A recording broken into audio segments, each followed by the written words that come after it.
to the Florida team she's joining. Bro, watch this commercial. Manufactured in the USA, Plantation Shutters for You is your best choice for plantation shutters. Custom measured and installed just for you. Built to last forever. Call today for a free consultation. Discounts for all military and first responders. If you support Joe Biden and our liberal, don't call us.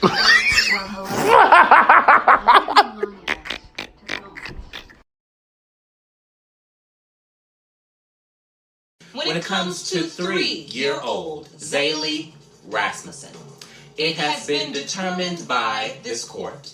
Mr. Rasmussen, you are not the father. Miss Miller. You're respectful. Miss Miller. I'm sorry. That's a lot of nerve considering the alternative is somebody that don't want nothing to do with you or your child. That's a lot of nerve. You just showed me where your priorities were right there. Because I held out hope that you weren't just acting a fool because you so mad at him because he cheated on you that you would cheat your child out of a father. But that cheering you did, what you cheering? I'm a single mother with nobody that loves me or my child. What you cheering for? I'm not. No, you weren't. He's over here breaking down because he loves this child so much.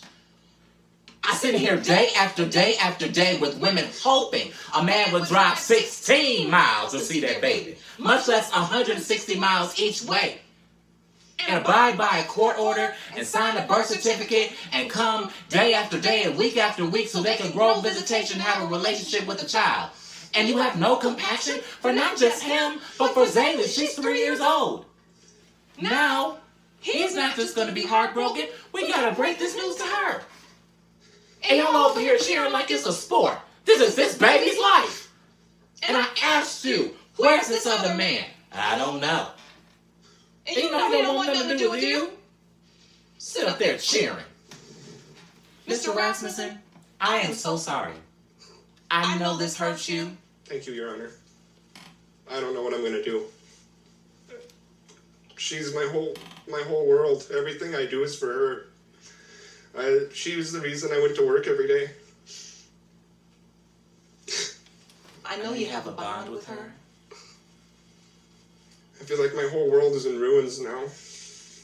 Oh. Miss Miller, I'm going to say this to you before I adjourn court. Your child deserves to know who her father is. Whether or not that man wants to be in her life, physically present and participate. He does have a legal obligation to help support her financially. It's important that you make this right. She'll one day ask, where's my father? Every action you take from this point will write the story that you will later have to tell her. I wish you the best of luck. We have counseling for you. Court is adjourned. You know I'm in therapy because of you now. I can't even hold an intimate relationship because of all the neglect you put me through.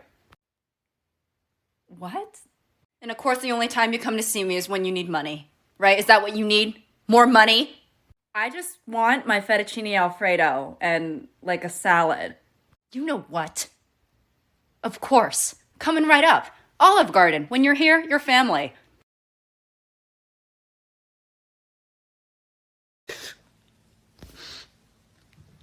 Listen, it's a good joke. It's a great joke even. This spring, a man from National Weather Service moved up here. He lives down the road. I don't know him. He doesn't know me, but I decided to give him a call, and I says, what's winter going to look like this year? He said, tell you what, give me a call, and I'll tell you. Give me a call in a week, and I'll tell you.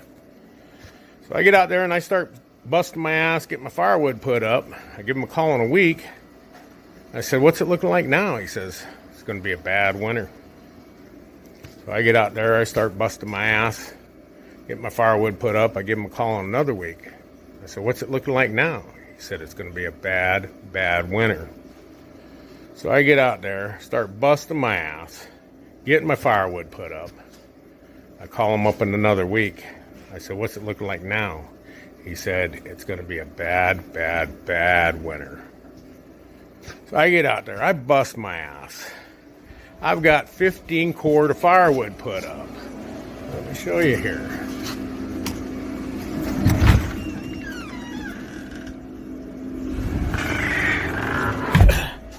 I decided to give him a call and I says, how do you guys even know this shit? He said, there's an Indian that lives by me. He's cutting lots of wood.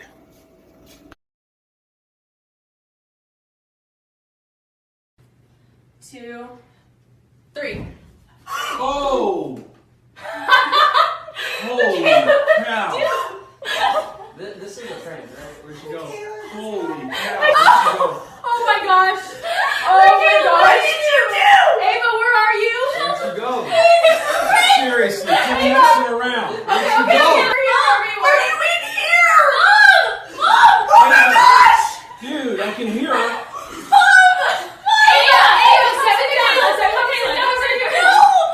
Come sit down. Okay, see you next time.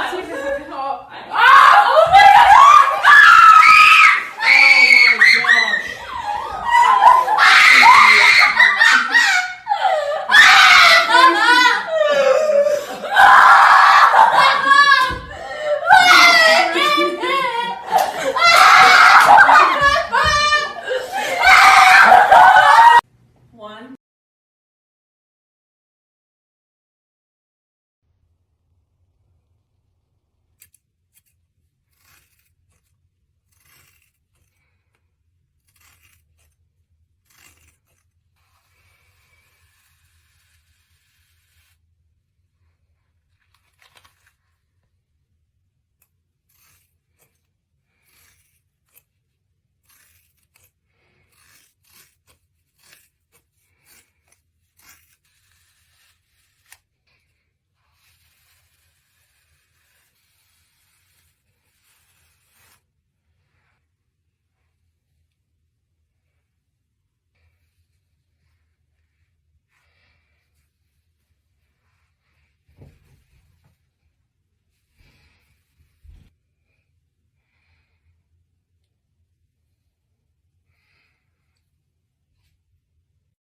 You're under arrest. Oh my god. You're under arrest. Hands up. Both of them. I don't have another arm. Oh my god!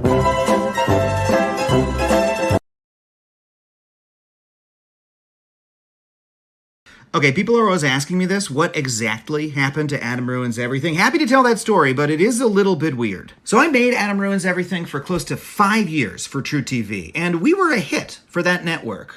We were the second biggest show they had, depending on how you crunch the numbers. That Carbonaro guy did pretty good too, but we did really, really well. So why would they want to end the show? Well, here's what happened. In 2018, the giant phone company AT&T bought Time Warner, True TV's parent company. And when they did that, they did what they always do every time there's a big mega merger. They laid a ton of people off. 100 people were fired from True TV, including the head of the network, the vice head of the network, the entire programming department, the entire marketing department, basically everyone in the entire building was let go. And then they started canceling shows to cut costs. So the writing was on the wall, so we figured, hey, this is probably gonna be our last contract. So we turned our season finale into a series finale, and we did a big, badass final episode that tied everything up in a bow. It was super meta. It talked about our relationship with the network and with advertisers. I'm really proud of that episode, and you can still see it on HBO Max. And about a month after it aired, sure enough, they called me up and they said, hey, Adam, just so you know, we're not picking up more Adam Ruins Everything. And I was like, yeah, thank you. I figured that out. Don't worry about it. See y'all later. I'm doing fine, by the way. I'm doing a new show for Netflix called The G Word that's going to be out later this year. But I think what this illustrates is how bad mergers between mega corporations really are. Because think about this. Not only did 100 people lose their jobs, it also turned what used to be an awesome, thriving TV network into a graveyard that just airs old Impractical Jokers reruns. No shade to the Jokers, though. I'm still Team Sal. The problem is, when two big companies merge into one, there's less competition. And less competition means less jobs for us to go around, and less options for us in the media. So if you want to know what killed Adam Ruins Everything, monopoly capitalism did. That's the murderer. This is a video for me in 2 hours, so if you're not me, keep scrolling. Hey. Hi. Are you still sitting on the couch? Yeah, I am. Yeah. Did you clean the bathroom? Nope. I sure shit didn't. Did you start some laundry? No, I fucking didn't, but it's on the staircase. Did you eat the rest of that fucking green goddess dip? I didn't. I'm saving it for Alicia, actually. I don't blame you. It was fucking good. Well, you can't blame me for anything because I didn't eat it. Did you start on your room at all? No, because I haven't cleaned the fucking bathroom. Have you thought about cleaning out your car? No. Are you still fucking sitting on the couch? Yeah, I'm still on the fucking couch. Fuck you. Fuck you.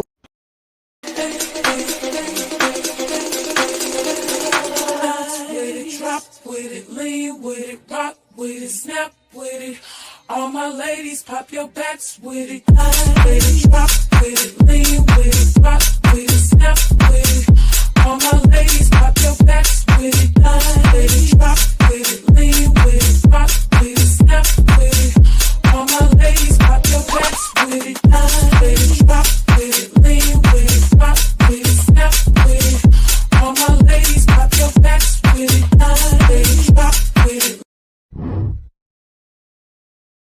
Let's talk about my kingdom. Yep, I'm a single dad with 2 grown kids. To a lot of you, I'm no more than an empty nester. But once upon a time, I was a king. Sure, to most of the world, even back then, I was just a dad with a little girl and a little boy. And that was, in fact, the nature of our world most of the time. But every kingdom can devolve into conflict. And when our little kingdom devolved into conflict, I put on this very crown, and I became the king. And I talked with this very voice, and I settled all disputes far and wide between the prince and princess. Any words spoken while I wore this crown were not subject to debate. This king's edicts were final, unappealable, wise, and quite just. Who gets to ride in the tube first? The first one in the tube. Who gets to hold the toad? The one willing to kiss the toad. Do we go to the Dude Ranch or Reptile Gardens when we're on vacation? I say, let's do both. What's this? You think you don't want to wear your shoes? The king says you will wear your shoes. But by all means, feel free to sleep on the doormat. And of course, when it was time to get court jesters, our kingdom adopted both a cat and a dog, and no better jesters were found in any other kingdom. But yes, at some point. Maybe it was after that one trip to McDonald's, or that other trip to Shantytown. Maybe it was late on a Friday night, after we watched both Scooby-Doo and Willy Wonka. The crown slipped from my head, never to return until today. Yeah, the kingdom faded somehow, and so too did its crown. It faded into the lights and sounds of various proms and other high school dances. It faded into the music of marching bands and hot summer nights on the field. It faded into the colors of other kingdoms. It faded into the flowers of other fields. It faded into graduations. It faded into the you that you were always meant to be. My kingdom was never designed to last forever. And although the kingdom's jesters remain, they too have grown old and gray. My kingdom was always intended to fade. I always intended for you to take the path out of this kingdom. But as king of this kingdom, I found the greatest purpose that I will ever know. I found the true love of my life, the true meaning of my life. And so I apologize to you, my prince, to you, my princess, for I did not linger when we last said goodbye. I simply hugged you and I left. To linger would have caused me too much pain. Not because the kingdom expects you to return, but because this king misses you every day.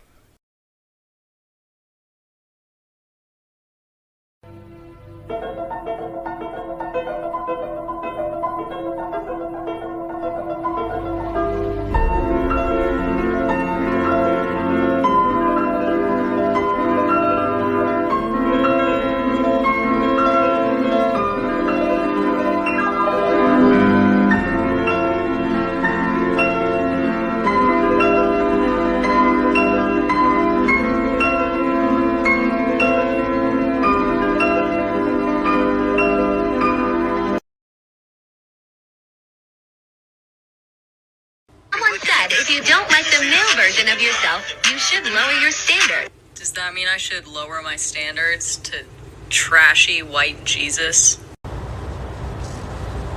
That seems a little harsh.